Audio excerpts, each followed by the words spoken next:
Hello दोस्तों, आज की इस वीडियो में हम लोग संस्कृत में जो आखिरी बचा है स्वर संधि का भेद वो हम जानेंगे। स्वर संधि के जो है संस्कृत में 8 प्रकार होते हैं और आज जो है हम 8वें प्रकार के बारे में जानेंगे। और आप लोगों को जो वीडियो देखना है प्लेलिस्ट बना के डाली हूँ, आप लोग देख लीजिएगा। संस्कृत में कारक, संस्कृत में जो है संज्ञा और संज्ञा प्रकरण, संस्कृत वर्णमाला और संस्कृत में संधि, आप लोगों को जो जो देखना है वो देख लीजिएगा। तो चलिए आज की वीडियो शुरू करते हैं। आज का जो है हमारा टॉपिक है प्रकृति भाव संधि। यह जो है संस्कृत में स्वर संधि का 8वां भेद है। और प्रकृति भाव संधि को इसका सूत्र क्या होता है और इसका पहचानने का तरीका क्या है और साथ ही इसका उदाहरण क्या है, ये भी हम जानेंगे इस वीडियो में।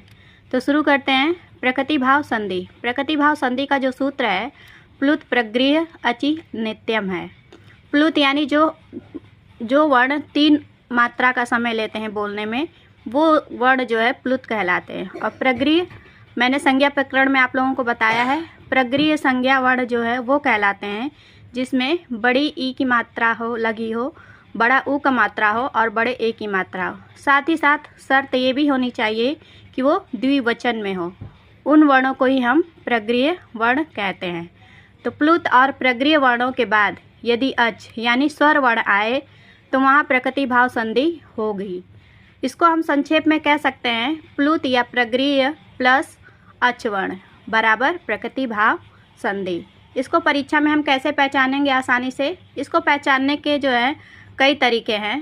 पहला तरीका यह है कि संधि में कोई परिवर्तन नहीं होगा। जैसे हमारा शब्द है हरिधन एतो, इसमें हरि एतो ऐसे ही लिखा जाएगा, जो प्लस चिन्ह है बस वो हट जाएगा।